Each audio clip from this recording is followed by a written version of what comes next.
I have 4 professional lenses from Sigma which can be used for doing portraits. All these days I used to use the 50mm 1.4 for most cases and in 85mm 1.4 art for some of the cases. Now I have the brand new 135mm f1.4 as well as the 200mm f2 art. Let's see how these lenses compare against each other for shooting portraits, both for close-ups as well as head-to-toe portraits. When it comes to the 200mm, the first and foremost thing I observed is I had to have a long distance between me and subject.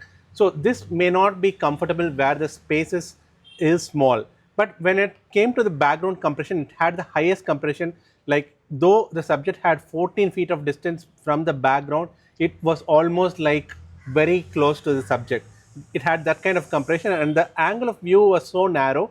So even if I had disturbance, I could avoid. That was an advantage in case of 200mm. In case of 135mm, the compression was little bit lesser, but not really noticeable, I would say. And the black background blur was actually higher than the 200mm f2, and the distances were manageable for both close-up and head-to-toe portraits. When it came to the 85mm, I was very close to the subject at very comfortable distance for both head-to-toe portraits and close-up. Here the compression became lesser and lesser. I could evidently actually see the background and the blur became lesser.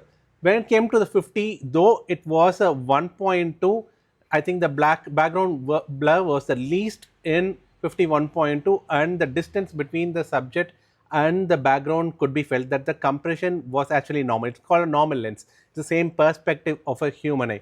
Overall, I would say the 135 gave the best background blur, compression and a comfortable distance to shoot. I think it could be a sweet spot for actually shooting portraits among the art series of prime lenses. Of course, the 200 is a sports lens. You have seen the pictures I shot with each of these lenses, so make your own decision.